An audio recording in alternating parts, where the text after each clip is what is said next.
Olá, meu nome é Thaís Fischer, junto com a Natália Zing, a gente está aqui em mais um episódio do Hematotalks, mais um café. Dr. João Prats, infectologista, Prazer especialista, né, em imunossuprimidos, cofundador aí do InfectoCast, que é um podcast dedicado à infectologia, com uma pós-graduação em imunossuprimidos Exatamente, também. para treinar esses infectos para esse Treinar mundo da hematologia. puxar todo mundo para o mundo da hematologia. E nesse episódio de hoje, ou nesse café de hoje, a gente queria trazer um pouco sobre o passado e o futuro, né? Eu acho que a gente continua no passado, especialmente porque o Brasil é um país continental, a gente continua usando drogas clássicas. Claro. Então, seja porque tem que continuar, ou seja, por falta de acesso. E, ao mesmo tempo, a gente está vivendo uma revolução dentro da hematologia, né? E isso, eu sempre falo, novas terapias, novos efeitos colaterais, novos problemas, desafios, novas infecções. Novos aprendizados. A gente gosta. Então, nesse primeiro ponto, eu queria trazer um pouco drogas antigas, né? Então, vamos falar de fludarabina, vamos falar de bendamustina. Boa. Bom, Eu costumava falar que, eu falo com meus residentes, que fludarabina é HIV no potinho, tá certo? Tá certo. Eu ouvi isso de um Não colega pula. no interior também, que era no frasco, né? HIV no frasco. potinho. Eu falo, sabe o que é HIV no potinho? Porque faz linfócito T menor do que 200 aí por pelo menos 6 a 8 meses. Exatamente. Então, boa, você falou de duas drogas que são linfodepletoras que depletam sem, vamos dizer, de maneira indiscriminada os linfócitos e que tem um efeito muito profundo sobre os linfócitos T. Talvez seja a grande diferença delas, e não é à toa que a Fludara, ainda que usada para doenças de célula B, ali, LLC, por exemplo, é usada como um imunossupressor do transplante absolutamente clássico para não ter... Faz parte dos condicionamentos linfodepletores, inclusive do CAR-T, né? A linfodepressão também, para não ter falha de enxertia, para realmente... A ideia de falha de enxertia realmente é depletar essa população de linfócito, incluindo linfócito T. Bendamustina também. E a bendamustina eu falo que é assim, o que é bom da bendamustina? Que não é um antracíclico. Então, para os idosos, para pacientes que têm problemas com cardiotoxicidade, zero problema com a bendamustina. Pouco efeito colateral, não é uma droga tóxica difícil de dar. Só que qual é o grande problema? Detona o sistema imunológico. E é a curto e longo prazo, né? Exato. Então, essas duas drogas, o grande problema delas, elas deixaram um efeito legado no seu paciente. Ele vai ficar com uma alteração imunológica que pode ser persistente. Alguns pacientes, aí depende da literatura, mas talvez 20%, 30%, podem ter até 2 anos, 2, 3 anos de CD4 mais baixo. Você espera 6, 8 meses, mas pode ser um tempo mais longo, que vai de pessoa para pessoa. O paciente pode ser tratado anteriormente, ou mesmo uma sensibilidade individual à droga, também isso não dá para saber. E muitos vão ter, por causa disso, infecções oportunistas tardias. Meu primeiro contato com a Benda, que me surpreendeu em termos de infectologia, foi uma paciente com retinite por citomegalo 2 anos depois do linfoma. Estava ótimo, não tinha nada para falar do linfoma, e apareceu com retinite por CVV, que é uma doença de pessoas com síndrome de imunodeficiência grave, célula T adquirida, de AIDS, de outras questões. Nada disso. E eu abro um parênteses aqui. Quando o paciente hematológico tem uma infecção, porque muita gente entende, eu tratei a minha doença e tá tudo bem, não é culpa minha. Não, a culpa ainda é sua, tá? Então, assim... É um efeito do tratamento. É um efeito do tratamento. Por isso que a gente nunca dá alta pros pacientes hematológicos. Assim, se o seu paciente tem uma infecção, uma complicação infecciosa grave, e ela tá relacionada ao tratamento mesmo que 2 anos depois, ainda é nossa responsabilidade. Perfeito. E esse CD4 dela tava super baixo, tá 40. Mas como é que eu ia saber disso, né? Então, uma grande mensagem, a gente vira e mexe discutir bem da mustina, porque tá ganhando muito espaço em manto. Acho que, inclusive, não é nem tão novos, nem só novos estudos, mas as pessoas têm usado mais na literatura, mostra que as pessoas usam mais. Então, a gente tem que lembrar de acompanhar esse paciente e, inclusive, checar o CD4 dele, talvez. Então, quando você resolveu tirar as profilaxias, checa o CD4. Tá alta? Não tá. Tá acima de 200? Não tá. Talvez esse paciente mereça a profilaxia estendida, talvez ele mereça um olhar diferente por mais tempo, porque esse ficou com o CD4 baixo, a gente não sabe. E sem contar que, na grande maioria das vezes, a gente não usa eles em monoterapia. Exato, combinação com outras coisas, perfeito. Ou com anti-CD20, ou com corticoide, então a gente só vai agregando... Acrescentando, exatamente. E aí, no Gallium Trial, por exemplo, que é obino e bendamustina para folicular, a gente teve mortalidade relacionada à infecção durante o intertratamento. São duas drogas muito potentes, né? Aí estamos falando de duas, assim, a gente tá mexendo com linfócito T, de maneira bem potente, que é a bendamustina, e nós estamos falando de obino, que é o anti-CD20 talvez mais potente, que a gente tem utilizado. Então, um tempo mais longo, uma depressão mais persistente. E o obino, apesar de ser um anti-CD20, ele também tem impacto na célula NK e macrófago, né? Então, ele também tem uma citotoxicidade contra a unidade celular. Mas é uma dupla potência grande, né? A gente viu muito, o G-Benda realmente que a gente viu bastante problema, né? De um modo geral. A gente lembro de casos. Das mieloides, né? Porque essas combinações também cursam com neutropenia. Exato, então aí, exatamente, as duas drogas aqui é um pouco menos, mas neutropenia tem um período de neutropenia que é importante, principalmente no início, né? Exato. Então, Ele não dependendo fica do tão... paciente... ainda tem alguns pacientes mesmo que fazem bem e tem uma neutropenia mais prolongada, mas eu acho que é menos. Exato, menos comum. Mas enfim, a gente realmente mexeu em todas as células do sistema imunológico. Não, e acho que é importante lembrar que esses caras, pode ser que eles progridam, pode ser que eles vão fazer um outro tratamento, então só lembrar que esse efeito desse tratamento ele continua. Porque daí você vai fazer uma outra coisa, vai para um IBTK. Olha, ela tem que olhar mas lá o pra cara trás. tá com o linfócito T no pé. Então agora não é mais. Que doenças vão aparecer? Então, aparecer as do tratamento novo vão, mas talvez as do tratamento antigo também deem as caras, porque a gente não passou o efeito deles. E isso veio em voga também, além do manto que você falou, justamente para os tratamentos subsequentes, alguns são engajadores de célula T, então você tem que entender quem é o seu paciente, o quanto ele recuperou, para ver se efetivamente essa terapia vai funcionar. Essa terapia vai funcionar. Perfeito. Então, o que você Então, está fazendo hoje mas pode impactar lá na né? frente. Exato, Em todos os sentidos. E outra coisa, uma coisa que as pessoas também não lembram, mas assim, o porquê, né? Na verdade, fala-se muito no hemato, mas a gente não lembra. Célula T também protege contra câncer.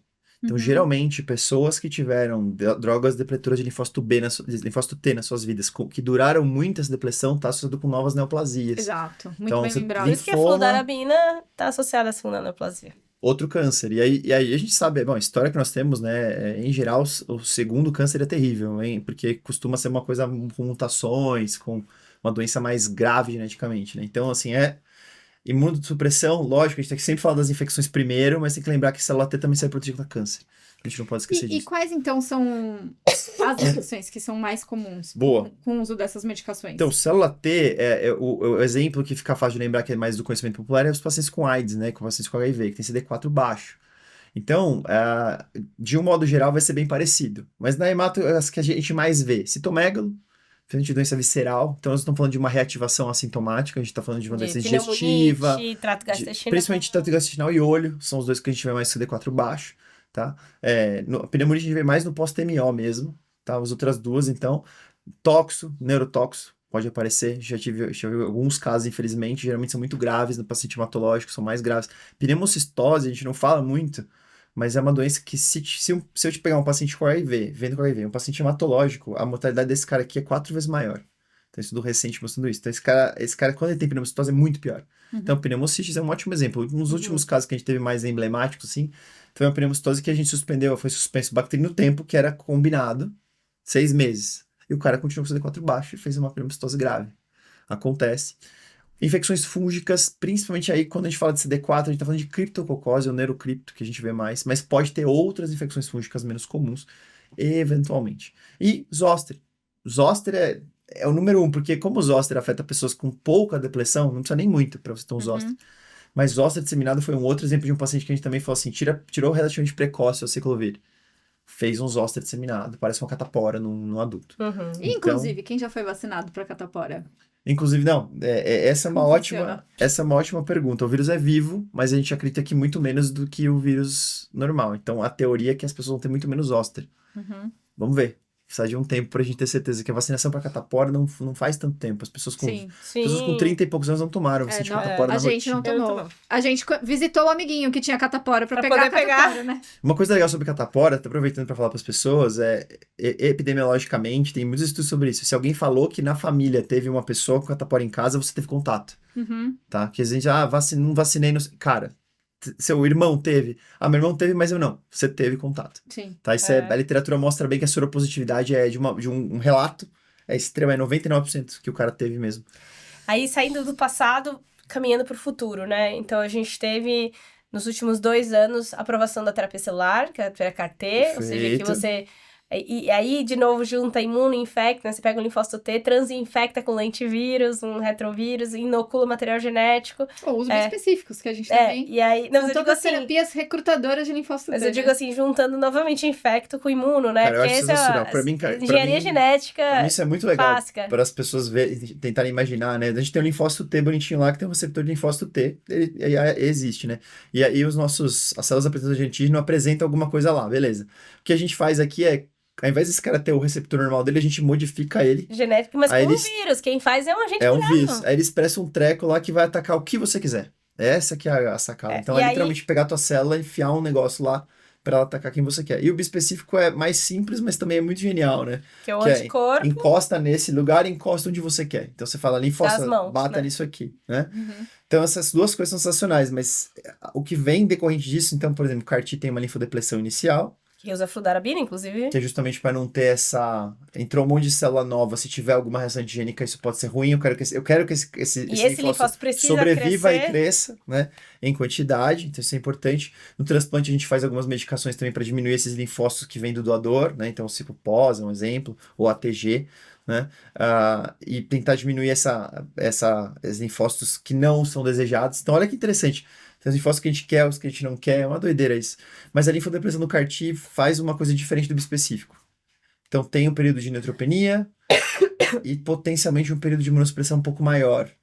Agora sim, é interessante, né? Quando você compara CAR-T bispecífico, só para falar uma coisa bem em relação às infecções, é curioso, porque o problema do bispecífico talvez dá mais infecção, que a gente não para o bispecífico, E não só isso, tem um dado muito que importante, é que a interessante. dose do corticoide do bispecífico, se o paciente passou pelo CAR-T sem grandes complicações, sem grande CRS, sem grande ICANS, Exato, que aí exato. também a dose de corticoide cumulativa é super alta, especialmente com ICANS, chega a 400 mg de Dexa. Muito, sem dúvida. Tirando esse uso, o uso do bispecífico, a gente tem infusões mais estendidas e a gente tem 400 mg por semana no primeiro mês de corticoide, de prednisona. E tem né? as exaustão do linfócito T também, né? Que a gente não tá comentando. Imagina que o cara vai tomar mais de 6 meses. Muitos pacientes Sim. vão tomar mais 6 meses. E que não, os intervalos classicamente não se espaça ainda. Talvez vá se espaçar no futuro. Aí fica no máximo mensal, né? Talvez vá ser mais espaçado. E aí você vai linfócito T, vamos, trabalha, meu filho, né? Aí tem uma Sem hora você parar. exaure, né? Então, esse linfócito. então é legal que, assim, o que tem de interessante aqui? Nós estamos falando o seguinte, tô dando linfócito novo pro cara. Cuidado que esse linfócito vem bombardeando tudo. Tem que falar, calma, linfócito. Mas eu não quero matar ele, eu quero que ele prolifere para ele atacar o câncer. Então, nós estamos falando de um jogo imunológico super interessante. E claro que cada paciente é muito individual, ainda o N isso é importante dizer para as pessoas, né? O N dos estudos de bispecífico e de CAR-T são Ns pequenos, comparado com coisas antigas. A gente tá falando da Sim, Fludária e da sim. Benda aqui, mas a Fludária e Benda tem Sim, milhões de ligeiro. pacientes, né? Expostos. E a gente tem vários bispecíficos aprovados com estudos fase 2 de uma centeninha de pacientes já aprovou um montão de droga. Sim. Então, é novidade ainda, a gente está aprendendo algumas coisas, a gente está até entendendo um pouco melhor o que a gente pode ou não fazer, mas eu diria que quando você fala desses dois novos tratamentos, a gente tem que lembrar que nós estamos usando o linfócito T, um é dado, a gente pega o do paciente, deixa ele pronto, o outro é uma ligação do linfócito T com outra coisa, mas de toda forma esse linfócito T ele é muito estimulado, ele é bombardeado, ele tem que lutar contra a doença, e ele pode ter fadiga, ele pode ter feito o tratamento anterior, que a gente comentou, já fez a Benefudara antes, agora ele está recebendo um tratamento desse. Então, veja, a saúde do linfócito T é cada vez mais importante. Ele também não pode exagerar, porque senão ele mata o paciente, ou faz muito mal para o paciente. Mas a gente tem vindo um recrudescimento, por exemplo, no linfoma, a gente não costumava ver infecções por citomegalovírus, e a gente começa a ver agora, né? Então, assim, Perfeito. são infecções Isso. relacionadas à imunossupressão, que não eram habituais para uma doença linfoproliferativa, que a gente começa a ver agora. Quais são as infecções que estão Novas. reaparecendo? Boa. E aí, ou então, novas? veja, a gente falou aqui que o bispecífico, o que a gente tá falando? De muita doença célula B, em geral, que a gente tá estudando, né? Tem para outras doenças em estudo, mas que tá aprovado hoje é para células B. Então, João fala, células B, o que dá? Infecção pulmonar, respiratória, infecção respiratória, bacteriana viral. Por que vai aparecer citomegalo nesse doente? Aí tem dois motivos. Um que já é geralmente politratado ou polifalhado. Ele vem com um legado imunológico do tratamento anterior que pode mexer com as células T dele. A gente falou que a célula T é o grande alvo do negócio. E depois tem a fadiga. E aí o que começa a aparecer? Começa a aparecer a infecção da Fludária e da Benda que nós falamos nesse paciente do linfoma que não tem nada a ver. Além não era do para uso acontecer acumulado do isso. corticoide também, que é muito E utilizado. A Dexa aí, né? Então, pneumocistose pode aparecer. A gente teve alguns casos nos estudos de bispecífico, tem alguns casinhos, principalmente quem não usou profilaxia. Então, a gente tem que lembrar que, nossa, João, mas Bactrim para um cara com, sei lá, mieloma, um cara com uma doença. A gente dá por causa do corticoide. Não, a gente dá por causa do corticoide por causa do bispecífico. Agora não tem. Então, sempre. E aí você falou, o corticoide tá em todas, né? O corticoide tá em todas, né? Aí a gente tem as vírus da família do herpes, que não são comuns, aparecem uns casinhos de CMV. E aí outro problema que nós temos com o CMV no bispecífico é que não tem uma relação entre a carga viral e a doença visceral. Uhum. Isso é uma coisa interessante de dizer. Então no TMO a gente sabe que a carga viral vai subindo e o cara tem uma pneumonite. Então eu vou tratar antes para ele não ter Sim, pneumonite. sim. No bispecífico ou em outros tratamentos, não tem uma relação clara da doença com a carga viral. Então, o paciente tem uma colite do nada, carga viral como é que tá? Não importa, pode ser CMV.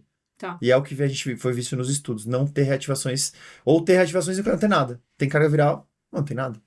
E aí eu queria até trazer que teve uma meta-análise recente de uso bispecífico e infecção, em que até 50% desses pacientes tiveram infecção grau 2, 3. Exato, Né? depende da doença, né? Então, nos linfomas, um pouco menos, né? O alvo CB19 talvez seja um pouco mais tranquilo. O GPRC5D, no mieloma, talvez um pouco menos. Isso é uma coisa interessante. O Talc, no Tacrolimus, tem menos infecções em média, em geral, assim, quando você junta tudo, mas aparecem umas coisas. Então, no vida real, por exemplo, teve um monte de reativação do CMV. Poucas doenças, mas teve muita carga viral. Que será? Será que esse antígeno, na verdade, tem mais coisa nele que a gente não entende tanto? E BCMA, não. Quando a gente fala de mieloma, campeão, de infecções. porque pega os linfócitos bem em todos os estágios de maturação. Ele é muito precoce, né? Durante a maturação do linfócito B. Todo ele, né? Inclusive os que estão guardados, alguns os não linfonodos, todos são depletados de maneira intensa. E aí, esse cara tem mais. Mas realmente, a taxa de infecção tem estudos que tem 50 e poucos por cento, 60 e poucos por cento de infecção, grau 3, dependendo do grupo de pacientes que você estuda. Puxando o linfócito B, eu queria puxar a hipogama-globulinemia. Eu passei, acho, quase um ano estudando hipogama, que né? é o grande negócio que vem junto nesse kit que nós estamos falando aí. Então, o que vai ter o E cara... que já deu muito o que falar, né? Nossa, ainda dá muito o que falar, né? Hipogama, a gente tem algumas classificações, né? Hipogama isolada não necessariamente você tem que fazer alguma coisa, ela tem que ter associação com infecção. Não é qualquer infecção, né? A gente fala infecção de repetição, pelo menos 2 infecções no semestre. Isso é uma grande discussão, porque antes do mundo dos bispecíficos CAR-T, essas drogas super potentes de linfócito B é uma A coisa. gente não fazia profilaxia, né? Agora a gente já faz. Então, cara, que mudança, porque antes a gente... E outra coisa, mesmo quando a gente falava, por exemplo, LLC, tem que ter 2 infecções graves, aí você fala assim, pô, mas você espera o cara ter 2 infecções graves... Sim, pra você proteger ele das infecções, sabendo que a infecção tem uma consequência gravíssima. Sim. Então, esse mundo da hemoglobina, qual que é o grande problema? É acesso, é custo, né? E a outra coisa é uma evidência que evoluiu muito pouco, a minha sensação. A gente não estudou, ninguém fez grandes trials bons depois dos trials antigos do mieloma, das algumas doenças linfoproliferativas do passado. Na época do VCD, já não tem estudo, por incrível que pareça. Os estudos que a gente tem de mieloma, tem alguns estudos clássicos de imunoglobulina que é antes da talidomida. Mas não trata mais assim, tem nada a ver mais, né? Sim. É outro. Hoje tá difícil ter estudos bons. Inclusive, Até porque agora tá se usando de forma preemptiva, então a gente não tem mais grupo controle. inclusive tem etc. muito estudo observacional e que tem bias. Então, vou dar um exemplo de bias clássico, assim. Pô, João, peguei um estudo que eu li aqui que quem usou imunoglobulina teve mais infecção. Claro, são os pacientes mais graves. Se você não comparar todo mundo igual no baseline, pra quem que você vai dar imunoglobulina? Pro cara que teve 3 infecções tá horroroso. O cara que não tem nenhuma infecção, você não vai estar com vontade de dar imunoglobulina. Tem que tomar um pouco de cuidado com essas correlações, porque às vezes não fica claro. Mas eu acho que ela recrudesceu com uma força maior, né? Não, esse acho que o clássico, né? Então, aquela mensagem clara. Quem era o clássico? Era a gente repõe 2 imunoglobulina. infecções. 2 infecções ou uma grave. Menor do que 400. Isso. 400 ou 600. Perfeito. Não, e aí tinha aqueles grupinhos que eram... Tô falando como era a recomendação e como, às vezes, quando a gente pede, o convênio cobre Acesso, exato. que a gente coloque isso. Exato. Então era menos que 400, menos que 400 é o clássico, com 2 exato. infecções, ou Uma infecção paciente grave. que tinha pneumopatia, e aí tinha 600. Então também poderia fazer com um corte maior, que já tinha uma lesão estrutural. E aí agora a gente passou para um lado também de prescrever para todo mundo, né? Nos bispecíficos, e visto várias vezes 90% vai ter IgG super baixo. Repõe, independente do IgG, independente se tem infecção, e às vezes a gente vê no paciente, mesmo o paciente que já ainda fica com tratamento contínuo, você vai repondo imunoglobulina e parece que meio que pega no tranco, né? E o paciente volta a produzir e tem um nível melhor. E às vezes você consegue até suspender ou deixá-la mais espaçada, não precisa fazer todo mês. E nessas discussões de bispecífico de CAR-T, o pessoal advogando que a gente mesmo assim tem que manter mensal a reposição de imunoglobulina. Isso é uma coisa bem interessante, porque lembrando que é um tratamento como qualquer outro. Então você tem que ver o resultado do teu tratamento, né? O paciente parou de ter infecção, por exemplo, se ele tinha e parou, tá funcionando. É um ótimo exemplo. Já tá com nível também muito alto, outra coisa terminou o tratamento dele, quanto tempo vai durar o efeito do tratamento? E tá mantendo o IgG acima de 400 ou acima de 600 ainda, fazia a cada 21 dias, agora eu faço IgG, tá vindo 800, o IgG dele, talvez eu possa espaçar. Lembrando que assim, o grande problema da hemoglobina é acesso, E outra coisa é evidências fortes. O que a gente tem de específico é isso, estudo observacional sugerindo que quem usou profilático versus quem não usou, ou usou sob demanda, caiu o IgG, teve infecções, esse papo, assim, ou lugares que não tinham acesso, tem lugares que tem problema com acesso, porque o bispecífico, por incrível que pareça, às vezes é mais fácil o bispecífico chegar no paciente do que chegar em imunoglobulina. Até depois com a pandemia, né, que caiu muito. Exatamente, por causa de acesso. Produção Até houve uma discussão da projeção de quanto de imunoglobulina a gente vai precisar, se a gente ficar Sim. dando para geral também. No mundo, porque é uma coisa difícil de fabricar, bem difícil, na verdade. Depende de doador, né? Um monte de coisa, né? E aí você fica numa situação que assim, tem estudo observacional que fala o seguinte, se você faz imunoglobulina e seu paciente não tem infecção, isso é uma coisa que é legal mencionar. Você interrompe menos ou atrasa menos os ciclos dele. E ele responde melhor à doença, não por causa da imunoglobulina, Por diretamente, não mas interromper por o não tratamento. interromper. Então, tem alguns estudos sugerindo que PFS de alguns tratamentos é melhor em quem faz profilático. Daí que começou essa coisa de... E nós estamos nem falando de ter infecção ou não ter, nós estamos falando da doença, do mieloma do cara melhorar, né? Então, houve esse shift para, vamos usar mais profilaticamente, até porque tanta gente faz. Só que qual que é o problema disso? O acesso. Mesmo fora do país, a gente tem problemas com acesso à imunoglobulina. E aí você vai falar assim, vai ser para todo mundo mesmo? Sempre? Será que vai ter imunoglobulina para todo mundo? Será que não vai faltar? Ou será que a gente não tem que escolher critérios melhores para identificar esses pacientes? Eu gosto de falar, quando eu trabalho como infecto de hemato, acho que é uma mensagem que vale a pena deixar no episódio, que é o seguinte, a prioridade, na maioria das vezes, é o tratamento hematológico. Então, eu sempre, como infecto, vou querer trabalhar com vocês para que seu paciente possa receber o melhor tratamento do câncer que ele tem que receber. Se isso não acontecer, ele pode... beleza, ele não teve essa pneumonia, João, beleza, mas ele morreu do mieloma, ele morreu da leucemia. Então... E acho que, como a gente sempre fala, essa avaliação é dinâmica. Sem dúvida, sem dúvida. Então, vai avaliando em conjunto é isso que eu ia falar. e vendo o que tá pior, se é a doença hematológica ou se é a parte infectológica. Exato. Mas eu acho que, assim, a gente tem que ficar muito em cima. Eu ia chegar nesse ponto, que então eu vou dar profilaxia para todo mundo, ou então eu não vou dar nenhuma profilaxia, não. Provavelmente o caminho tá em algum lugar no meio, e alguns pacientes que você vai conseguir identificar com o tempo que sejam melhores para receber imunoglobulina, ou que se beneficiam mais de fato. Subgrupos específicos. A gente não sabe direitinho ainda, porque os eles são pequenos. Mas quem sabe a gente vai descobrir isso daí melhor. No Imperador, né, em fato, no final das contas, a gente precisa ter bom senso acima de tudo, né? Eu acho que o bom senso guia a grande maioria das escolhas médicas. Nunca, nem sempre, nem estrito, não estrito, tentar individualizar, que é exatamente isso que acho que a inteligência artificial não vai nos suplantar. Exato. Então, já que o João trouxe pra gente um caso clínico, eu trago uma rodada pra gente falar um bate-bola. Cada um traz um caso que interface hemato e infecto, pra que a gente... Casos surpreendentes, alguma coisa que te marcou. Então tá bom. Então eu tive um paciente que faz uso de ruxolitinib com Jacave, né? E evoluiu com uma tuberculose. E quando a gente estava na residência, tinha o estudo do Jacave aberto. E a gente realmente se deparou com uma paciente que também teve uma tuberculose durante o estudo. Uso. E aí eu te pergunto, então, porque a gente vê muito isso da reumato. A reumato, ela só libera os imunobiológicos se o paciente tiver IGRA. E quando que a gente deve fazer ou não IGRA? Boa. A gente devia fazer mais IGRA, provavelmente, né? Porque a gente vive num país endêmico da tuberculose. Então a gente não tem que esperar uma literatura muito forte de IGRA dos lugares. Talvez se vier da Índia, alguma coisa, mas assim, não espere que os americanos ou que os europeus, grandes grupos, vão fazer um estudo de IGRA enorme, porque eles têm de TB baixa, né?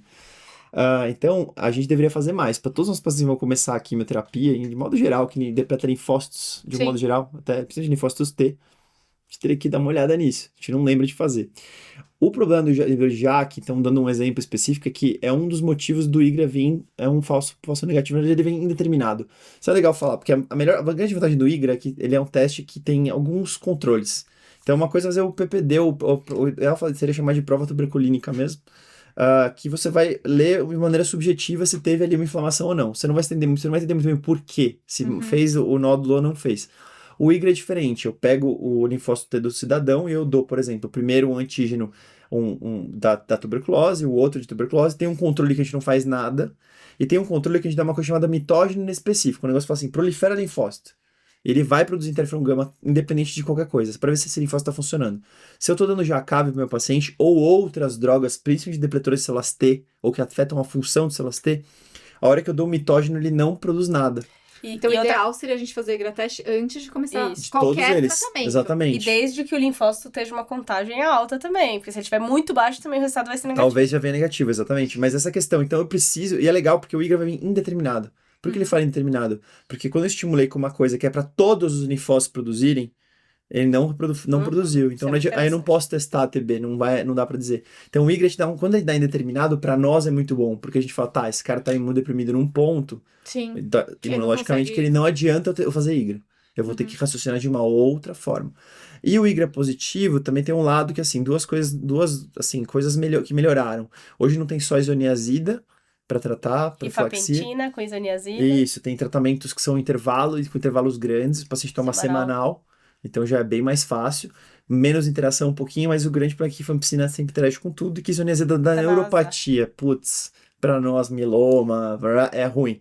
Então a gente tem que adaptar e a gente tem que entender que mesmo assim, quem tem tuberculose latente, ou seja, que tem um IGRA positivo, não necessariamente essa pessoa vai desenvolver tuberculose.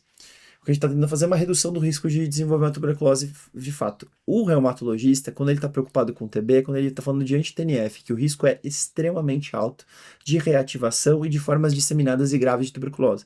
Então, eles são mais preocupados. Inclusive, na literatura da reumato, está se discutindo até fazer mais IGRA, fazer IGRA seriado. Então, por exemplo, se o paciente vai tomar anti-TNF, ele tá o IGRA negativo, ele começou anti-TNF. Passou 6 meses, 1 ano, fazer de novo, porque está no Brasil.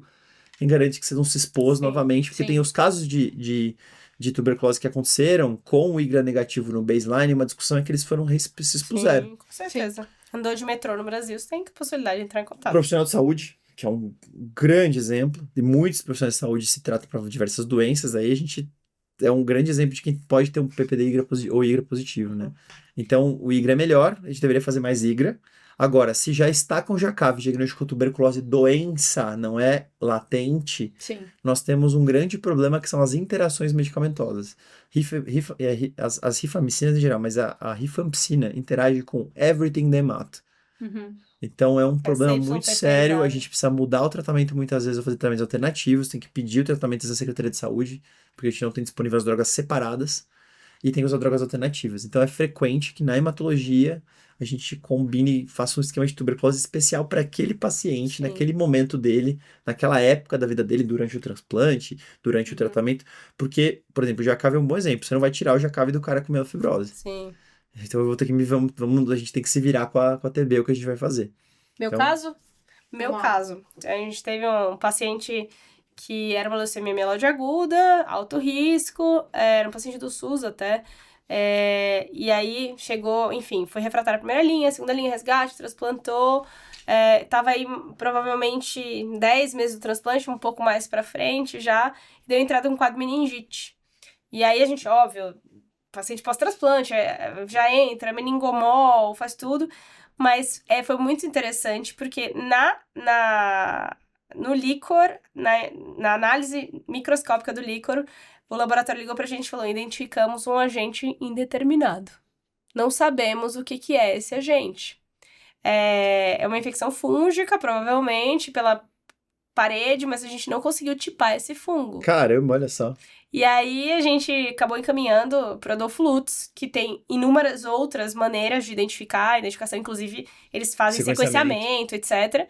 E identificou que era um fungo ambiental, né? Um fungo de plantas, café... Sabe o que é pior? Quando a gente pega esses fungos ambientais que aparecem no mundo da hematologia, a gente vê muitos seios da face, no pulmão.